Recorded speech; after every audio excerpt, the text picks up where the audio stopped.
अदनान के बढ़ते हुए जुनून और दीदा दिलेरी के नतीजे में खानदान भर में चमगोइयां शुरू हो गईं, जिस पर जवेरिया के वालिद ने अपनी बेटी का रिश्ता बरादरी ही के एक और लड़के से तय कर दिया। ये खबर अदनान पर बिजली बनकर गिरी और उधर जवेरिया के घर में शादी की तैयारियां शुरू हो चुकी थीं। शब्बीर ने देखा कि जवेरिया के घर से गाने बजाने की आवाजें आ रही थीं। जवेरिया की माँ और जवेरिया की कुछ सहेलियां घर में मौजूद थीं। सिलाई कढ़ाई का काम हो रहा था कि ऐसे में एक बच्चा दौड़ता हुआ आया। मामी, अदनान बेगम में बुआ है। हाँ तो बुलाओ ना। मैं बुलाऊंगा। अस्सलाम वालेकुम। वालेकुम अस्सलाम। अरे भाई भाभी, आप लोग तो ऐसे हैं जैसे गैरों की शादी में। आपकी अपनी भतीजी की शादी है और अदनान कहाँ है? सबसे पहले तो तुम्हें अपनी बेटी की शादी बहुत बहुत मुबारक हो। असल में अदनान कहाँ आता जाता है शादियों में, पता तो है तुमको। ये सब बातें छोड़ो, ये बताओ कि जवेरिया कहाँ है हमारी बेटी? अरे बैठे ना भाई साहब। अरे जवेरिया, देखो तो ताया और ताई आए तुम्हारे। जवेरिया जो माइयों के लिबास में थी दौड़ी हुई आई, अदब से दोनों को सलाम किया। ताई ताया ने दुआएं दी। इतनी प्यारी लग रही है हमारी बच्ची, लेकिन भाई भाभी आपसे एक शिकायत रहेगी हमें। आपने हमें बिल्कुल भी अपना नहीं समझा।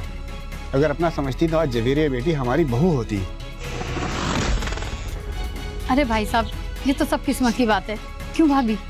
बस सही कह रही हो। खैर, बच्ची जहाँ रहे खुश रहे। वैसे भाभी, मैंने बच्ची के लिए कुछ जहेज का सामान भिजवाया था, वो जरा आप रिसीव कर लीजिएगा। अरे इसकी क्या जरूरत थी, सब कुछ तो हो गया था। अरे नहीं, बस हमारी भी तो बच्ची है, आखिर हमारा भी कुछ फर्ज बनता है। अच्छा आप आए ना, चाय पानी का इंतजाम करते हैं। भाई चाय वाय तो हम पी लेंगे, लेकिन आपको मैं एक बात बता दूं कि जब तक बच्ची की रुखसती नहीं होती हम यहीं रहेंगे भाई। हाँ हाँ क्यों नहीं, आपका अपना घर है, ये कोई कहने वाली बात है। चले आ जाए। चाय पीते हैं। जवेरिया का निकाह हो चुका था। बारात और दूल्हा रुखसती का इंतजार कर रहे थे कि अचानक शादी के घर में भगदड़ मच गई। शादी के हंसते बसते घर में 2 लाशें पड़ी थीं, 2 जवान लाशें। उनमें से एक लाश थी रुखसती के मुंतजिर जवेरिया की और दूसरी लाश एक नौजवान की थी। ये नौजवान कौन था?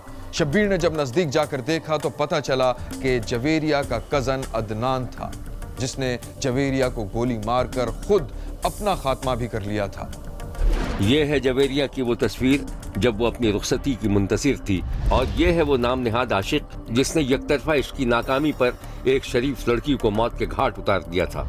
इस अलमनाक वाक़े के बारे में पुलिस ने जो कुछ बताया था वो ये है। तो मकतूला है और मकतूल, इन दोनों की पहले से आपस में रिलेशनशिप थी, इनकी इंटीमेसी थी। ये दोनों ये चाहते थे कि एक दूसरे से शादी करें, लेकिन इनके जो पेरेंट्स थे वो इस बात पर एग्रीड नहीं थे। इसलिए उन्होंने मकतूला की शादी जो है एक और लड़के सामल से जो है वो अरेंज की, और उस दिन उस लड़की का निकाह इससे पहले हो चुका था और उस दिन इसकी रुखसती तय थी।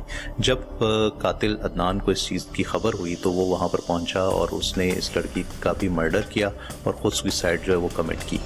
शब्बीर को पता चला है कि मकतूला का शौहर, जिसने अभी अपनी बीवी की सूरत तक नहीं देखी थी, इस वाक़े के बाद से सकते के आलम में है और उसके घर में हर तरफ उदासी ही उदासी है। देखते रहिए, क्योंकि कोई देखे न देखे, शब्बीर तो देखेगा।